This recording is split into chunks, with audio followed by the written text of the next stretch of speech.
আগে আপনি নিয়মিতই কোর্টে যেতেন, এখন জানি না আপনি নিয়মিত কোর্টে যেতে পারেন কি না। আর সংসদ সদস্য হিসাবে একটা তো সম্মানই পান, সেটি দিয়ে কি আপনার যে খরচ, সেই খরচ কি চলে, নাকি আপনাকে আবার এই কোর্টের দিকেই বেশি দৌড়াতে হয়? আমি আপনাকে বলি, যে টাকা দেয় এই টাকা দিয়ে যদি আপনি এলাকাতে যান, আমি প্রতি সপ্তাহে এলাকাতে যাই 3 দিন, 3 দিন তাহলে আমার বেতন শেষ, মানে অনারিয়াম শেষ। এরপরে আমার উকালতি, যখন পার্লামেন্ট থাকে না আমি উকালতি করি। পার্লামেন্ট যখন বিকালে বসে সকালবেলা উকালতি করে, না হলে চলতে পারবো না আমি। এটা সবাই আমি বলতেছি, আমি চলতে পারবো না। আমার স্ত্রী সিনিয়র উকিল, সে 20 বছর আগে ডেপুটি অ্যাটর্নি জেনারেল ছিল, আমার সাথে রাজনীতি করে কিশোরগঞ্জ জেলা বিএনপির সে ভাইস প্রেসিডেন্ট, এমনকি সুপ্রিম কোর্ট অ্যাসোসিয়েশন যেটা বার অ্যাসোসিয়েশনে উনি ভাইস প্রেসিডেন্ট ছিলেন এখন থেকে 10 বছর আগে। আমার ছেলে ব্যারিস্টার, আর এক ছেলে ইঞ্জিনিয়ার, আর এক ছেলে ব্যাংকের বড় অফিসার, আমার মেয়ে আমেরিকায় থাকে, সে অ্যাটর্নি, ওয়াশিংটনে অ্যাটর্নি। কাজে এই সব সাইড মিলে টিলে আমার কোনোভাবে চলে যেতেছে, আমার কারো কাছে হাত পাততে হয় না। 1 লাখ কত? 1,73,000 টাকা পাওয়া যায় মাসে। তো যা আসার খরচ সব কিছু যাওয়া টাওয়ার খরচ আমার একদিন গেলে 20,000 টাকা। সামরাঘাট থেকে স্পিডবোট, 2টা স্পিডবোট লয়ে গেলে 10,000, আইতে 10,000, হেয়ানে 20,000, আর এখানে 20,000, 40-50,000 টাকা ফয়লা জায়গা আমার এই গাড়ি ভাড়ায়। এরপরে 2 দিন থাকলে পরে খাওয়া দাওয়া, লোকজন নিয়ে চলাফেরা আরও যায়, শেষ। একবেলাই কইলাম তো, একবেলাই বেতন মানে অনারিয়ামের টাকা শেষ হয়ে যায়। এতেও ভালো, এর চেয়ে বেশি হওয়া দরকার নাই। ভাবির সাথে আপনার কিভাবে পরিচয়? ভাবি যেহেতু কাছে আছে, এজন্য জিজ্ঞাসা করা। ভাবির সাথে এইটা তো একটা, আপনি দেখবেন আমরা সর্বক্ষণ একসাথে থাকি। হ্যাঁ, সেটার জন্যই প্রশ্নটা করা। হ্যাঁ, উনি আমার হেল্পিং হ্যান্ড বললে কম বলা হবে, আরও বেশি। শি হেল্পস মি মাচ, সমস্ত কিছু মিলেই আমরা। সমস্ত কিছু মিলেই আপনার পরিচয়টা কিভাবে? হ্যাঁ, পরিচয়টা কিভাবে?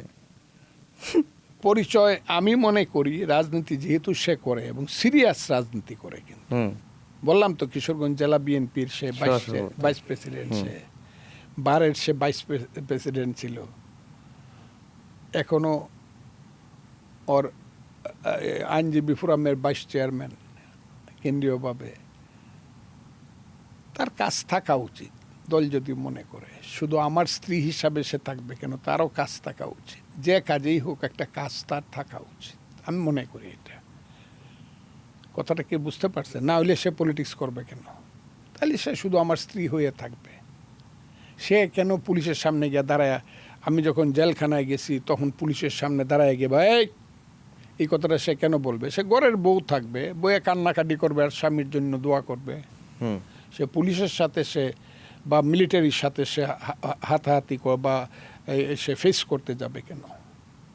এই তারও একটা অনার হওয়া তো দরকার, দল ক্ষমতায় আসছে, হওয়ার দরকার। তার একটা কাজ থাকা দরকার। এটা আমি এটা বলতে তার মন্ত্রী বানা, ওইটা তো আর বলতেছেন। তার একটা কাজ, সে কি করবে? সেও তো 10টা মানুষের জন্য কিছু করা দরকার। আপনি তো গান ভালোবাসেন না সবচেয়ে বেশি? হ্যাঁ, গান ভালো না বাসলে মানুষকে মাঝে মাঝে গানের শেক্সপিয়ার বলেছে যে গান ভালোবাসে না সে মানুষকে খুন করতে পারে, কারণ তার কোনো হৃদয় নাই।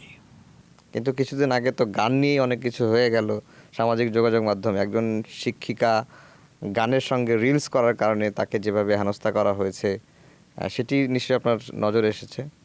আমি এদেরকে বর্বর মনে করি, কেন বুঝেন না? এদেরকে তো আমি মানুষই মনে করি না, এদের বর্বর মনে করি যারা এইসব লেয়া করে। বর্বর, এরা তো জন্ম বুঝে না, এরা সমাজ বুঝে না, এরা দেশ বুঝে না, মনুষ্যত্ব বুঝে না, কিছুই বুঝে না। এরা যে কি বুঝে আল্লাহ জানে। এরা শুধু, আর বললাম না, আমি আর বলবো না, আমি এমনি মহাশত্রু হয়ে যেতেছে। গান থাকতে হবে, নাটক থাকতে হবে, কবিতা থাকতে হবে, এইখানে নৃত্য থাকতে হবে, সব কিছু। সংস্কৃতি জগতের সংস্কৃতি যে সমাজে নাই সেই সমাজ কিন্তু সভ্য সমাজ না। এই সমাজে ধর্ম থাকতে হবে। বছরে বছরে একটা সমাজে ঈদ তো যেমন হয়, ওয়াজ মাহফিল হইতে হবে, এখানে পূজা হবে, যার যার ধর্ম পালন করবে, এগুলো থাকতে হবে।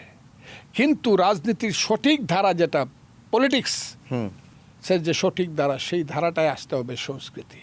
যে সংস্কৃতির কোনো ধর্ম নাই, মানব ধর্ম, শোনো হে মানুষ ভাই, সবার উপরে মানুষ সত্য, তার উপরে নেই।